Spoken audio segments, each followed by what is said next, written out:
Bonjour, bienvenue dans la série Science sur notre science. Nous allons continuer notre petit bonhomme de chemin sur les mauvaises pratiques, sur les théories d'Awak. Parfois on entend des réflexions un peu dans le style « J'ai une idée, et si le temps ondulait ?»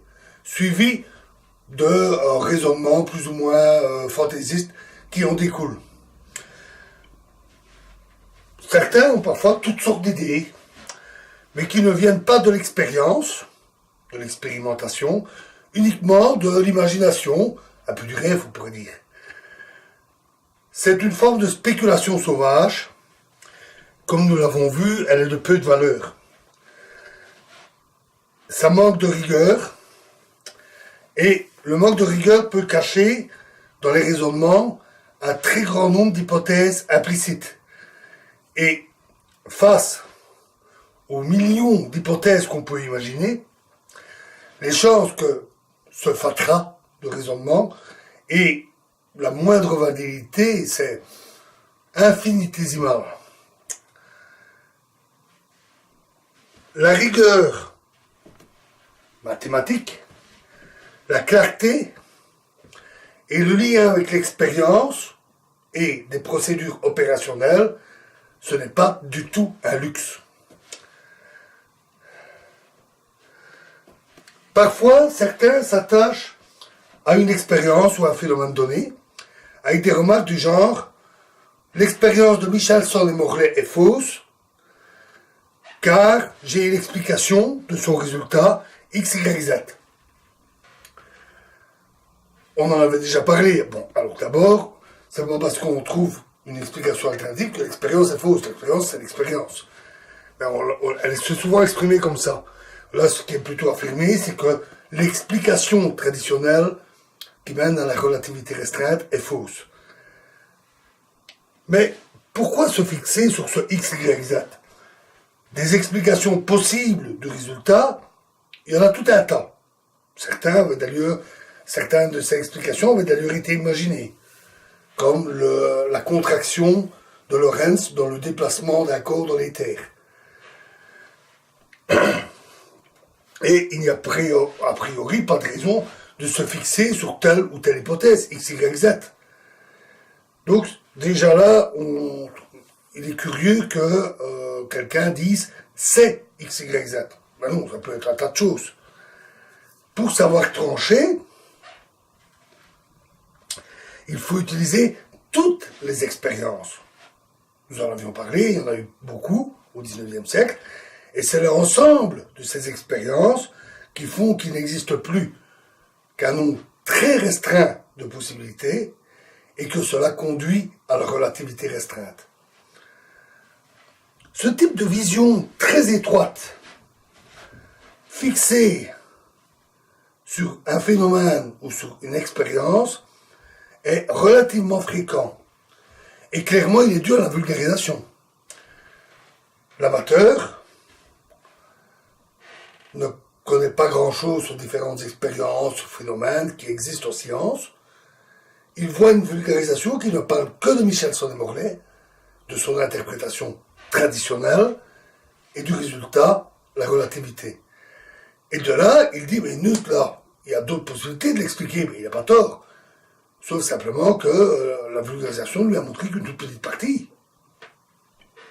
Et qu'avant de se précipiter, il aurait bien fait de vérifier.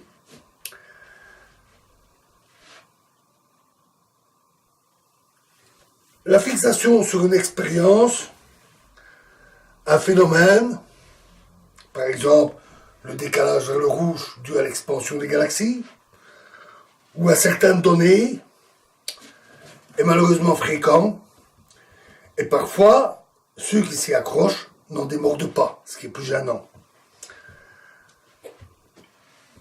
Notons que même le scientifique doit toujours prendre garde à ça.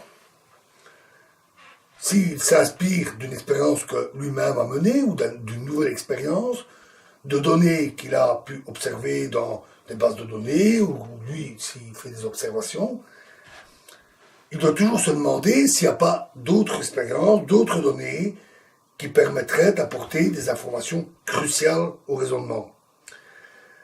Il faut toujours avoir ça à l'esprit. Et le travail principal d'un scientifique doit toujours être de tenter de démolir ses propres idées, aussi étonnant que ça puisse vous paraître. Il fait une expérience, il trouve des données, il développe une théorie, il a des idées et il doit se dire, et si c'était faux? Je vais essayer de prouver que c'est faux. Et ce n'est que s'il a pu explorer toutes les possibilités, au moins humainement possible, mais il est clair que la communication avec d'autres scientifiques est une grande aide. Ce n'est qu'à ce moment-là qu'il pourra lui-même se convaincre qu'il a raison. C'est alors aussi le principe de réfutation que nous avons vu. On n'essaye pas de prouver une théorie, on essaye de la réfuter.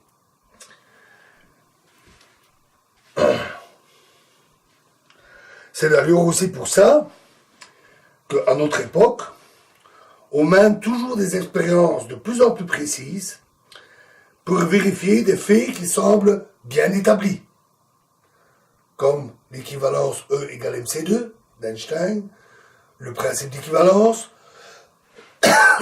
bien d'autres phénomènes. La précision va toujours plus loin. Toute théorie se construit, nous l'avons vu, avec de nouveaux phénomènes, mais aussi des écarts constatés entre théorie et expérience. Donc il est toujours important de vérifier avec la meilleure précision qu'on peut obtenir, surtout avec l'avancée des technologies, si on ne trouve pas des écarts. Et cela peut mener à détruire des théories. Je pourrais même dire que tout théoricien doit avoir dans sa poche le marteau qui lui permettra de démolir sa propre théorie. Une phrase qu'on entend souvent est aussi « Prouvez-moi que j'ai tort » face à des critiques souvent. Quelqu'un expose une idée, c'est tellement farfelu, c'est pas rare, que les réactions ne sont pas de démonter ou de prouver que c'est faux, mais de dire c'est vraiment n'importe quoi, ça ne vaut même pas la peine d'être examiné. Il faut bien avouer que ça peut choquer. Celui qui a pondu cette idée, il y croit peut-être fermement. Et puis, au lieu qu'on lui dise, non, là il y a peut-être une erreur, on vient lui dire, c'est n'importe quoi. C'est pas agréable.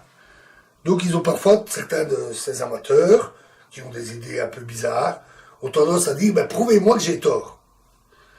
Mais c'est eux qui ont tort en disant ça. C'est ce qu'on appelle le renversement de la charge de preuve. C'est vrai dans un tribunal. On doit prouver que quelqu'un est coupable. Ce n'est pas à lui de prouver qu'il est innocent. Mais en science, c'est différent. C'est le théoricien qui doit convaincre de la validité de ses résultats. Il y a une grande différence entre le tribunal et la science. Dans un tribunal, le jury qui va porter le jugement final est humain.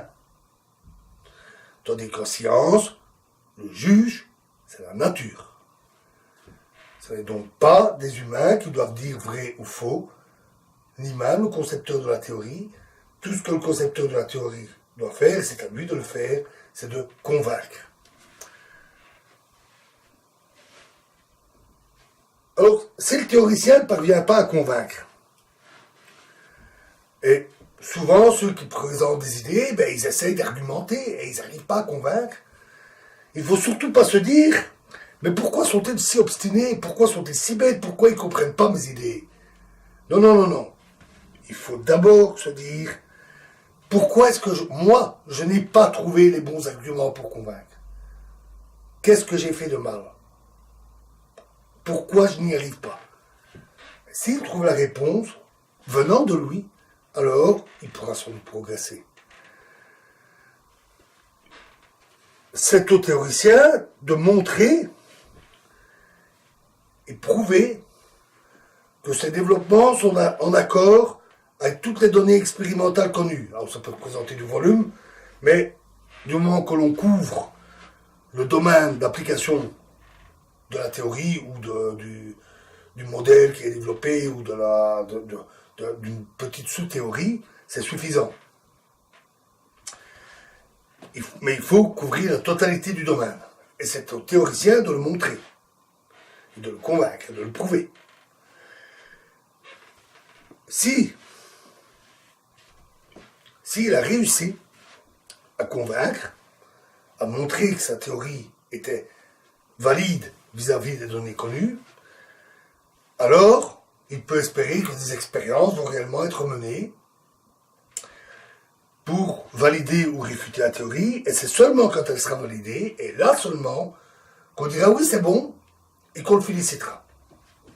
Il faut donc être patient. Voilà, alors maintenant, si vous avez des idées, des envies d'élaborer des théories, non seulement maintenant vous savez ce qu'il faut faire, après avoir vu toutes ces vidéos, vous savez comment le faire, et aussi, maintenant, ce qu'il ne faut surtout pas faire. N'oubliez pas que publier est important. De préférence dans une revue avec comité de lecture. Nous en avions parlé sur la manière de faire. En fait, cette étape est plutôt facile. Si vous avez écrit correctement votre article, avec toutes les conditions dont nous avions parlé sur la forme et sur le fond, alors ça ne posera aucun problème. Ce qui est plus difficile, c'est de concevoir une théorie rigoureuse, avec des mathématiques, respectant le modèle standard et le lien donc avec toutes les données expérimentales. C'est cet aspect-là qui est le plus difficile. Et souvent, encore plus difficile, c'est d'expérimenter. Voilà, nous avons fait le tour du bien et du mal dans la façon de faire de la science. Dans la prochaine vidéo, nous nous poserons une question dont nous avions parlé dans l'introduction. Mais pourquoi, bon sang de bois, la physique est-elle si compliquée? Merci.